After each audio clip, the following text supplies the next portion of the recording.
Ça va, je te dérange pas? Mais attends, j'ai besoin de travailler là. Attends, je suis en train de nettoyer ce... Oui, non, mais ça va, on a pu travailler. Je suis transparent ou quoi ce matin là? Ouais, non, mais on veut pas t'embêter, mais il faut quand même qu'on travaille. J'en ai marre, je vais faire une journée mondiale du boulot transparent, moi, tu vas voir.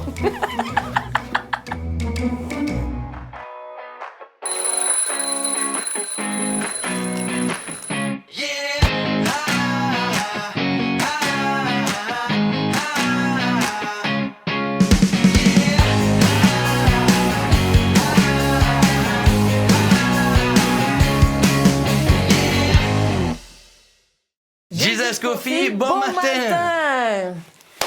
Eh bien, soyez bienvenus. Soyez les bienvenus. On est ravis d'être avec vous encore ce matin. Et tous les matins, c'est du sport quand même de venir pour faire une rubrique avec vous. Ouais. Mais ça fait plaisir. Ça fait plaisir. C'est de la pression, mais ça fait plaisir. Ouais. Moi, j'ai loupé 2 semaines, je crois. Ouais, c'est vrai. Tu nous as manqué. Ouais, c'est vrai. Tu nous as manqué le binôme. C'est un plaisir d'être avec vous. Et puis, on va continuer dans Sophonie. Alors, il y a des choses qui ont été dites. On va peut-être les redire, mais c'est pas grave. On va les dire différemment avec un autre éclairage, peut-être une autre approche. Et donc, on est toujours dans les prophètes. Alors, il y a quelque chose un peu de récurrent dans les prophètes. Parce que c'est quand même, ouais, c'est vrai. Oui. Voilà, ça revient. Il y a un jugement. Il y a des choses comme ça qui reviennent, qui sont toujours sur le peuple. Et donc, on va essayer quand même de trouver qu'est-ce que ça pourrait venir nous dire aujourd'hui. Ah bah ouais, le concret pour nos vies de chrétiens modernes. De chrétiens modernes, ouais. Alors moi, je vais vous lire un verset que, en fait, je sais qu'il a été lu hier, parce que... Enfin, pas hier, mardi. Mais c'est pas grave, je vais le reprendre. Donc ça se trouve au chapitre 3, au verset 9, et j'ai pris pareil la version de Darby. Car alors je changerai la langue des peuples en une langue purifiée, pour qu'ils invoquent tous le nom de l'Éternel pour le servir d'un seul cœur. Et moi, ça, quand je l'ai lu, ça m'a fait quand même penser vraiment au baptême du Saint-Esprit. Quand l'Esprit il vient en nous.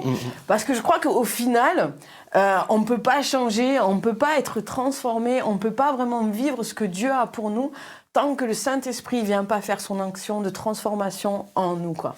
Et là, quand il vient nous parler de langue, ça me fait penser aussi à la prière en langue, qui est tellement une force. Enfin, moi, je suis pas une grande prieuse, en vrai. Et il y a des fois, quand moi, je suis pas une grande bavarde, même en général, en fait. Et des fois, j'ai pas les mots, ça dépend. Ben, ça dépend, ouais, voilà. Mais la prière en langue, je sais que c'est quelque chose qui vient m'aider quand j'ai pas les mots, moi, qui me viennent, et que j'ai encore cette envie de prier, je me mets devant, et je me laisse remplir, et qu'il y a ce langage qui est un langage qui vient vraiment de Dieu, qui vient de l'Esprit, ça me porte, et souvent, ça m'ouvre d'autres choses. Enfin, ça apporte une paix, un truc qui est vraiment surnaturel, et c'est vraiment l'action de Dieu, en fait. Bah ouais. Et quand je lisais ça, je me suis dit...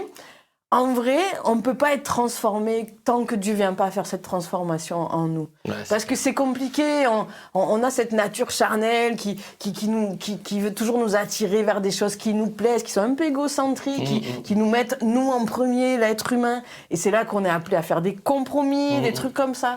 Et je crois qu'il y a vraiment que Dieu, l'œuvre de l'Esprit de Dieu en nous qui peut vraiment nous transformer et nous changer. Ouais. Qu'est-ce que tu en penses, toi, Nicolas ? Mais je suis complètement d'accord avec toi. C'est vrai que l'emphase est beaucoup mise sur le Saint-Esprit. Après, on est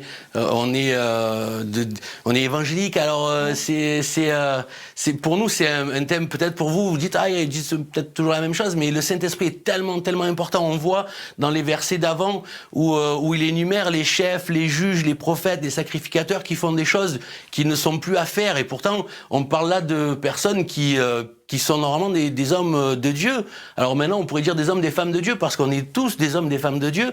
Et ça leur est arrivé, eux, en mettant de côté la parole, en laissant de côté les instructions de Dieu, arriver à faire des très mauvaises choses. Et Dieu nous donne cette solution avec le Saint-Esprit de pouvoir nous donner, parce qu'on n'est pas mieux qu'eux. En vrai, on pourrait faire comme eux, on pourrait tomber dans les mêmes travers d'idolâtrie, d'égocentrisme. Et c'est vrai que si on cherche le Saint-Esprit, c'est vrai que quand Dieu nous fait ce cadeau Parce que c'est un cadeau, le Saint-Esprit, et on rentre dans une nouvelle vie, on rentre dans une nouvelle chose, et c'est vrai que nos lèvres, la parole le dit bien, et nos lèvres deviennent pures, on le sent, c'est vrai que comme tu disais, le Saint-Esprit, quand on n'est pas forcément des gens trop bavards, et même dans nos prières, des fois, on est là, et on est un peu dans le même cas avec Cathy, on se ressemble assez là-dessus, on peut parler des heures ensemble, ou des heures avec des gens qu'on connaît, mais quand on nous met dans des situations où il y a un peu de monde, tout ça, on est beaucoup moins bavards, contrairement à nos deux autres acolytes qui, eux, parleraient à un mur. Nous, c'est plus compliqué pour nous. Et c'est vrai que dans nos prières, ça se ressent aussi, quelquefois. Et moi, des fois, j'ai pas de mots. Et souvent, moi, c'est plus dans la joie. C'est vrai que quand je suis dans la joie, des fois, enfin, même souvent, quasiment tout le temps, j'ai envie de dire, le Saint-Esprit me remplit et je suis obligé de dire ces mots-là. Et je sais que c'est la joie. Quand la Bible nous dit, vous avez tout pleinement en Christ, je pense que c'est vraiment par cette action du Saint-Esprit, parce que, comme disait Cathy, quand on est fatigué, quand on va pas bien, on parle en langue et ça nous revigore, ça nous fait du bien. Moi, quand je suis joyeux, je suis obligé d'exprimer ma pensée, des fois, est limitée. Je suis obligé de l'exprimer avec des mots qui sont pas de moi, qui viennent du Saint-Esprit. Et je sais que c'est bon, et ça me réjouit encore plus. Et là, je prends vraiment conscience de la plénitude de ce verset. Voilà, vous avez tout pleinement en Jésus. Parce que je sais que le Saint-Esprit est là pour nous révéler Jésus. Et on en a parlé mardi. C'est vraiment, je trouve, dans ce passage-là, l'action du Saint-Esprit dans nos vies. Et c'est juste extraordinaire de trouver ça. De trouver à chaque fois des versets comme ça qui sont là pour nous rebooster en quelque sorte, nous remettre le moral un peu, les batteries à 100%, nous remettre le moral, parce que c'est vrai que on continue les prophètes et il y a toujours l'accent qui est mis sur des choses qui ne vont pas, et c'est vrai que dans nos vies on peut toujours trouver des choses qui vont pas. Mais Dieu mettra sur nos lèvres, donnera à son peuple des lèvres pures, et c'est vrai qu'il faut chercher ça. Il faut chercher le Saint-Esprit, il faut chercher cette action du Saint-Esprit dans nos vies. C'est ce que Sophonie nous dit aussi. Hein. Ouais. Parce que je crois vraiment que sans l'aide de Dieu, en fait, on suit la masse, on suit le courant, en fait. Et c'est ce qui se passe. On voit que, en fait, il y a les chefs, ils font n'importe quoi, le peuple, il suit. Parce que, en fait, c'est toujours plus facile de suivre un mouvement, de suivre ce qui se fait, de suivre la foule, de suivre ce qui se fait. Tout le monde le fait, pourquoi je le ferai pas. C'est quand même ce qui est le plus facile, quoi. Et c'est vraiment quand on dit non, il y a ce truc qu'on se met à part aussi. On se met à part et on dit non, Dieu vient m'aider, et par son Saint-Esprit, il vient nous aider. Et on le lit aussi, on le retrouve plus tard, en fait, au verset 13, quand il parle du résidu d'Israël. Ça nous parle que le résidu d'Israël, donc c'est ceux qui restent attachés à Dieu, ne pratiquera pas l'iniquité et ne dira pas de mensonge. Et une langue trompeuse ne se trouvera pas dans leur bouche, car ils paîtront et se coucheront, il n'y aura personne qui les effraie. Et on voit qu'en fait, il y a toujours un reste, là, ça parle du reste, il y a toujours un petit nombre qui va se mettre à part et qui, par l'intervention, par grâce à Dieu, va tenir bon. Et je crois que nous, on est appelés à ça aujourd'hui. Ouais, on est appelés à pas suivre forcément le courant de ce qui se fait, pas suivre tout le monde, pas suivre tout le monde le fait, alors je le fais. Non, il y a des choses qu'on peut faire, mais il y a des choses que Dieu nous met en garde. Il veut qu'on se garde pur. Il veut qu'on vive selon ce qu'il nous donne par son esprit. Et je crois que c'est important de se mettre à l'écart, en fait. Et on en a parlé aussi avec les prophètes, avec les autres prophètes. C'est toujours ce truc de consécration, de se mettre à part. Mais je crois que c'est important, et surtout dans les temps qui courent, là, de pas parce que tout le monde le fait, parce que c'est la mode, parce que de dire non, là, attention, quels sont les signes? On est prévenu justement grâce aux Écritures, grâce à tous ces prophètes, on a des prophéties, on a des mises en garde. Je crois qu'il faut les écouter et agir avec sagesse et dire non. Voilà, ça, moi, je sais que ça me mène pas où c'est bon. Moi, je préfère écouter Dieu, je préfère ce que tu me dis. Et là, je me mets à part. Là, je choisis de pas suivre le move, de faire autrement. Exactement. Et ce qu'il y a de bien aussi, c'est que dans ce que tu dis, on va être des exemples. C'est-à-dire que le reste, c'est vrai que, comme tu disais, c'est une petite partie. Et je fais ce parallèle avec justement les chefs, les juges, les prophètes, tout ça. Si eux avaient été bons, je pense que le peuple aurait eu une attitude différente et le reste aurait été la majorité.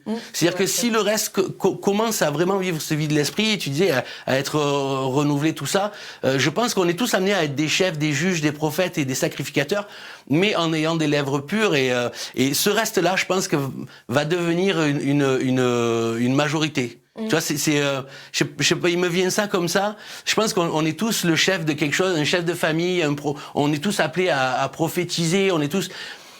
Il faut qu'on redevienne pas des êtres charnels centrés sur nous-mêmes, mais plutôt être remplis de l'esprit et être tournés pour tout ce qui est de Dieu, quoi, pour tout ce qui est de mettre le Jésus en avant. Et je trouvais que ce reste-là aussi me faisait penser à nous. Et je pense que Dieu veut sauver le plus possible, et c'est l'attitude du reste qui va peut-être définir aussi l'avenir de tout ce qui va arriver aussi. Et du coup, et avoir aussi des bonnes paroles dans notre bouche. C'est-à-dire, c'est pas parce que les choses vont mal de dire ou à toujours s'inquiéter, ou à toujours à parler de ce qui va pas. Ouais. Parlons de ce qui va aussi, parlons de notre espoir, parlons de notre foi.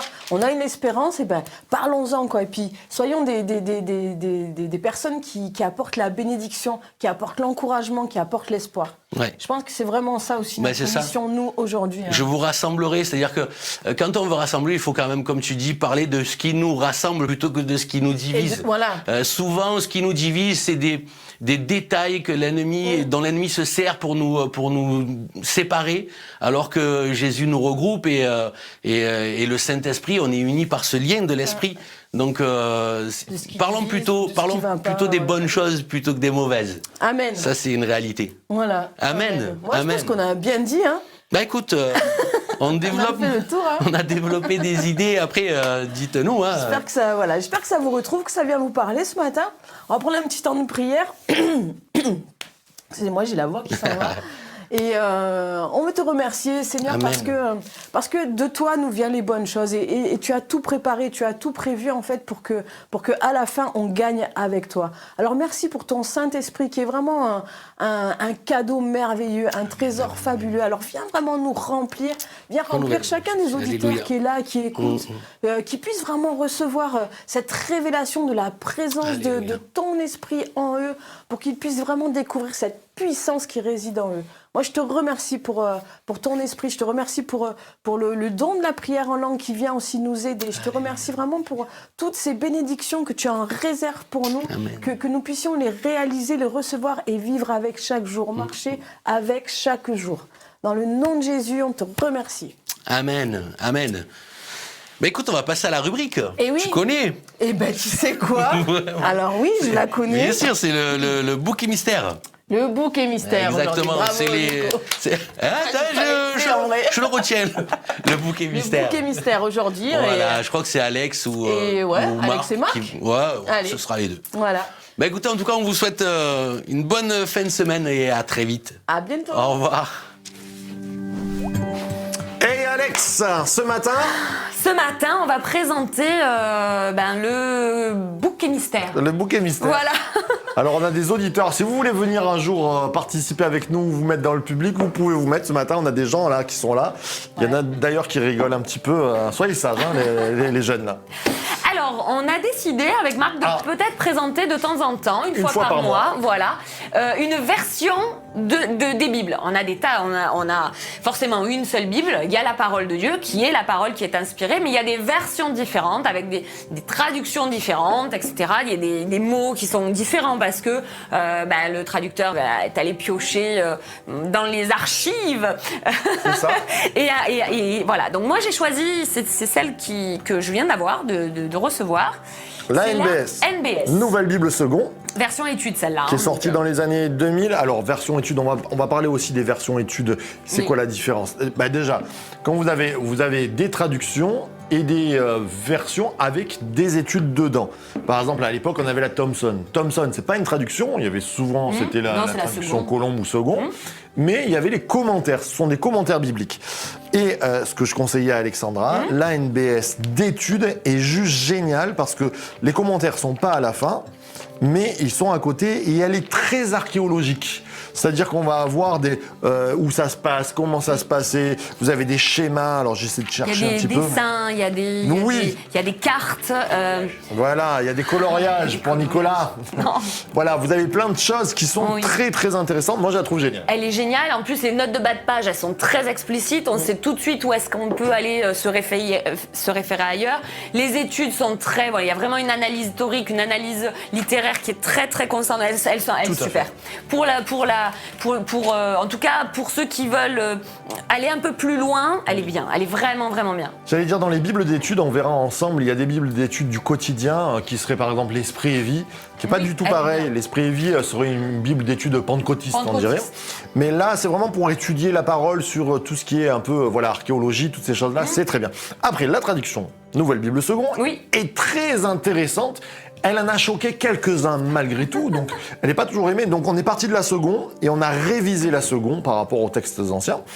Et on va avoir, par exemple, des fois repentance peut être changée, comme je le dis, des fois par changer d'avis, quelquefois par, je crois que c'est conversion, un changement absolu. Et ils ont des termes un petit peu différents.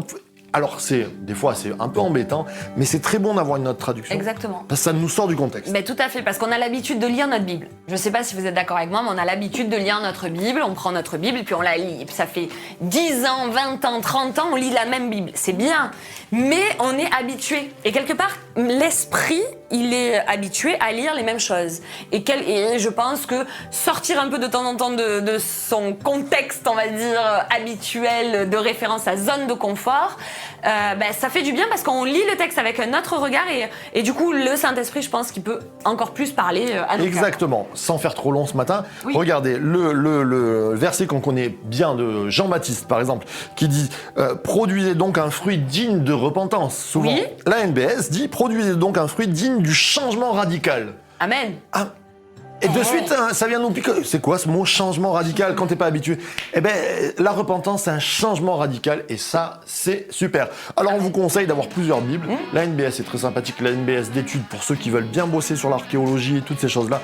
C'est juste génial. Voilà. Voilà. Et n'oubliez surtout pas, source de vie. The Church to be. Bye bye. Soyez bénis.